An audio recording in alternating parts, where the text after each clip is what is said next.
It's now again.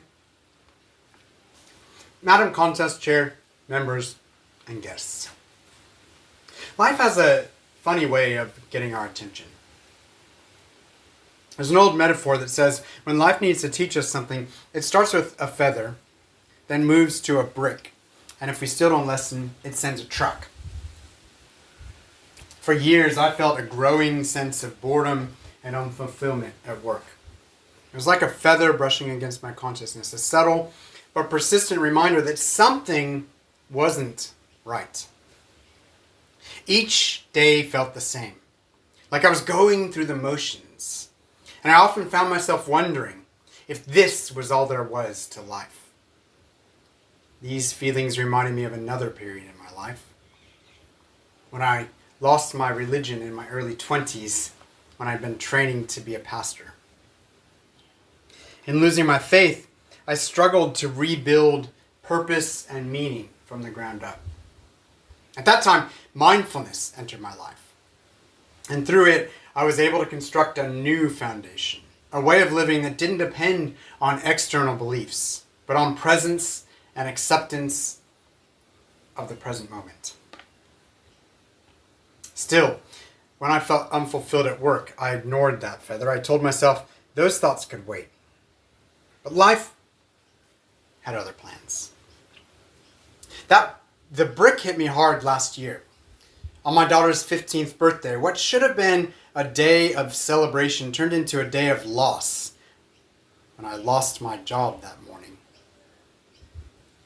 Losing that job forced me to confront the dissatisfaction I had been ignoring. The feathers I had brushed aside now felt heavy, like stones piling up, but even then, in the midst of my shock, I didn't fully grasp the message life was sending. I was too focused on fear and loss to see the opportunity within that challenge. It reminded me of when I had lost my faith. Back then I was searching for something to hold on to, something that would give me peace. And just as mindfulness had helped me through that struggle, it was waiting to guide me again. And that's when the truck came. The truck came in the form of a fall from my roof, breaking 18 bones in my back, all but one rib on this side.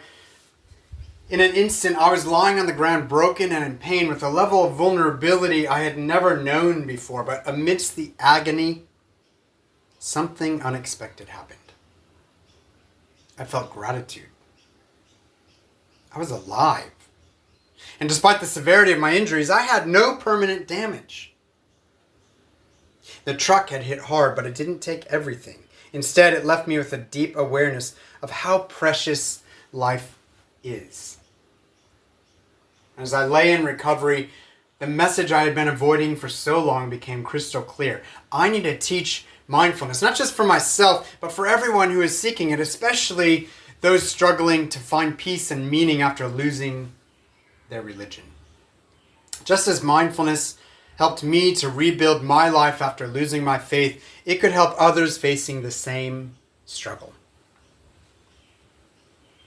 In the aftermath of that fall, I realized every feather, brick, and truck was life's way of guiding me, urging me to wake up and truly live. I learned to notice the feathers before they became bricks and the bricks before they became trucks. Mindfulness taught me that while we can't always control what happens, we can control how we respond.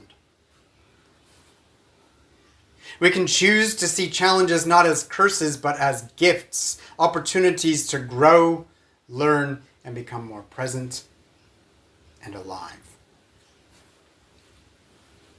So, Madam Contest Chair, members, and guests, the next time you feel a feather brushing against your thoughts, pause and pay attention. Don't ignore those gentle nudges.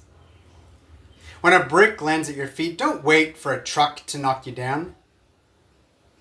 Instead, see it as a chance to wake up before life forces you to.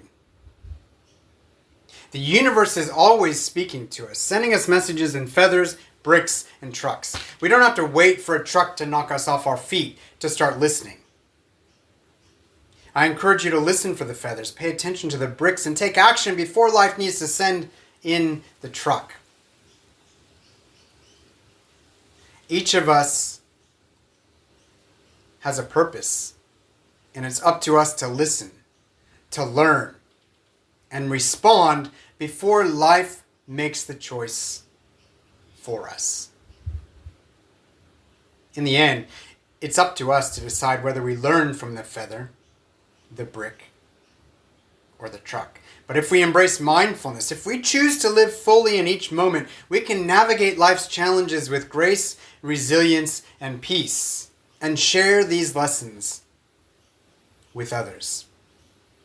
I like to see mindfulness, I like to see the present moment as the calm in the eye of the storm. Because no matter what's swirling around us, when we return to the present moment, we find that in this moment, there is seldom a problem. In this moment, there is seldom a problem. And it's always this moment because if you check your watch or your mobile or the clock, I think you'll find it's now again. Madam Contest Chair.